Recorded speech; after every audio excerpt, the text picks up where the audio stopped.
Statue के हाथ पे रखने लगे, कुर्बान करने लगे। बोनीफेस को गुस्सा आया और वो भाग कर गया और उसने कहा, खबरदार, डोंट डू दिस। तुम्हें नहीं पता कि यीशु मसीह हमारा कफारा हो चुका है, नजात दहिंदा दुनिया में आ गया, 1600 साल गुजर गए हैं और अब कोई कुर्बानी नहीं चाहिए। और किस देवता की बात करते हो? वो जो बुत है तुम्हारे हाथ की कारागरी है, क्या उसको अपना बेटा दोगे?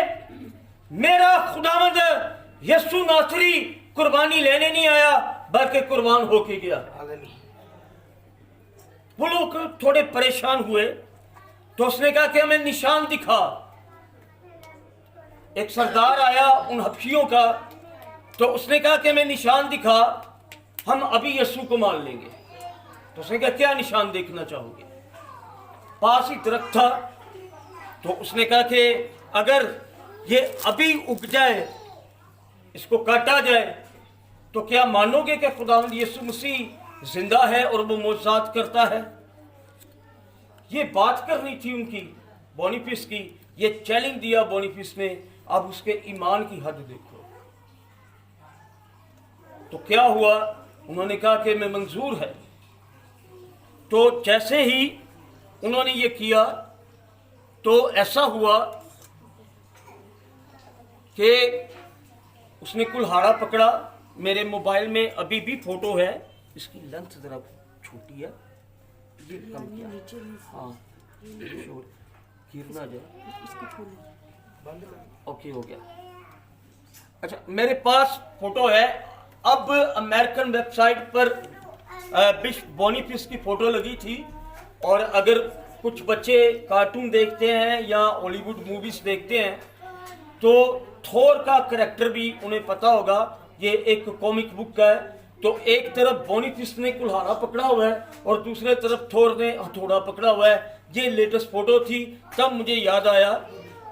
तो क्या हुआ कि वो कुल्हाड़ा लिया बोनीफेस ने और कहा कि खुदा बाप, बेटे और रूह कुदस के नाम में मैं आगे बढ़ता हूं, और यीशु मसीह नासरी के नाम में ये अभी दरख्त कटेगा भी और ये अभी उगेगा। तो उसने कुल्हाड़े से इसको काटा, और जैसे ही वो काटा और उसने दरख्त, वो धड़म से नीचे गिरा। और देखते देखते, ये देख रहे हैं आप शाखें, 1 बाय 1 ये उगना शुरू हो गए। 1, 2, 3, 4, 5 और ये 6 तक गई। और जैसे वो शाखें बाहर निकली तो उनकी आंखें खुली की खुली रह गई और वो फौरन गिरे उस ट्री के आगे। तो उसने कहा कि नहीं, इसकी पूजा नहीं करनी, जिसने ये मौजूदा किया है उसकी प्रस्तिश करो। और वो चिराग उसने पकड़े और वो सारे ट्री के राउंड में, सर्कल में लगा दिए। तब से ये रिवायत है, इस मौजूदे को पूरी दुनिया में इसने फैलाया, और आसपास के गांव में लोगों ने जाकर देखा कि ये जो हबशी थे, जिन्हें कुछ पता ही नहीं था, आज वो मसीही हो गए हैं और वो रूह कुदस से मामूर हो गए हैं और खुदा की तारीफ कर रहे हैं, प्रस्तिश कर रहे हैं। और आज भी आप देख लो, अमेरिका के बोस्टन में ब्लैक लोग जो हैं, वो आज भी पादरियों की ज्यादा तादाद ब्लैक लोगों की है। ये तब से चल रहा है। फिर अगली बात, 1600 में नेस्ट ने इसको देखा। चले, मैं थोड़ी डिटेल मैं बच्चों के लिए चाह रहा था कि इनको हमेशा याद रखें। ये तो हो गया क्रिसमस ट्री। अब आते हैं जिस पे कैंडल हम जलाया है, इसको अंग्रेजी में बोलते हैं रीथ। याद रखो, बस मैसेज पे मैं आऊंगा। ये गोल होता है और ये रोम से शुरू हुआ है, और इसी को देखकर आज मज़ारों पर फूलों की चादर चढ़ाई जाती है। लेकिन रोम में ये इसलिए था कि जो पहलवान कुश्ती जीतता था तो ये उसको ऑनरली फतह का निशान कहते थे।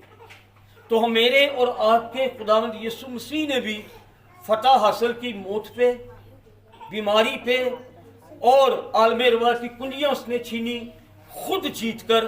तब से ये यीशु के लिए है।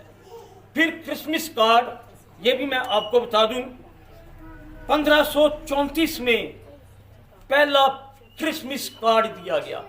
बहुत सारे लोग कहते हैं हैप्पी क्रिसमस, हैप्पी क्रिसमस, मतलब उसका वही है, लेकिन जो एग्जैक्ट कोटेशन है या जुमला है वो है merry Christmas and happy new year. ये ओरिजिनल है। तो 1534 में पहला कार्ड आया, और सबसे बड़ी बात अब जो मैं बताने लगा हूं वो पता है क्या है? हमारा सांता क्लॉस, क्रिसमस बाबा, पता है ना? ये भी एक शानदार स्टोरी थी, इतना वक्त नहीं कि मैं बताऊं। मायरा पटारा जो आज का मॉडर्न दौर का तुर्की है, वहां पर ये खुदा का खादम था।